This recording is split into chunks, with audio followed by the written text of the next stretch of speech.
হায় হায়, 500 লোকের দাওয়াত, গোষ্ঠী মারছে। আসসালামু আলাইকুম, হ্যালো এভরিওয়ান, কী অবস্থা? আশা করি সবাই ভালো আছেন, আমিও ভালো আছি। তো আজকে আমাদের এলাকার দাওয়াত নিয়ে একটা ভিডিও আপনাদের সাথে আমি শেয়ার করব, যা আমার এলাকার মজলিস বা দাওয়াত চল্লিশা যাই হোক না কেন, তো সেটাই আমরা কিভাবে পালন করি বা কিভাবে করি, অনুষ্ঠান করি, সেটাই আপনাদের সাথে আমি শেয়ার করব। তো আমার সাথে আছে আমার ছোটো ভাই আর আমরা দুজন যাচ্ছি। আমাদের 1টা বাজে দাওয়াত, মানে জহরের নামাজের পরই আমাদের দাওয়াত করছে। তো সে উদ্দেশ্যে আমরা রওনা দিলাম। তো আমরা রাস্তা দিয়ে যাচ্ছি আর দেখতেছি যে দাওয়াতের মানুষ অনেকগুলোই যাচ্ছে। তো আমরা আমাদের গ্রামের হাইওয়ে রাস্তা দিয়ে হেঁটে হেঁটে যাচ্ছি দাওয়াতের বাড়ির উদ্দেশ্যে।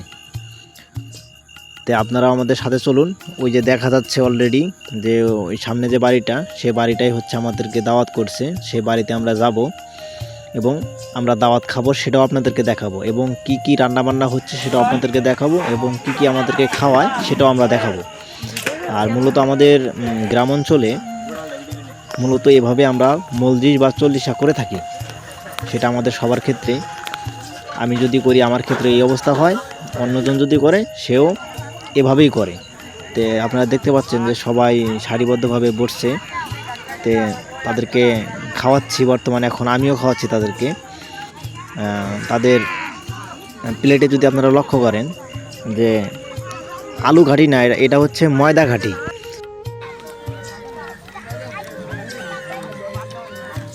তোমার অনুভূতি কি?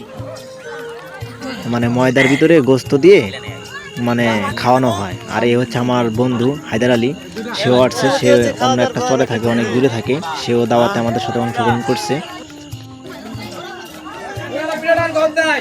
আর এটা হচ্ছে আমার পালা, এবার আমি খাচ্ছি, মানে দাওয়াতের লোকজনকে খাওয়ানোর পর এবার আমি খাচ্ছি।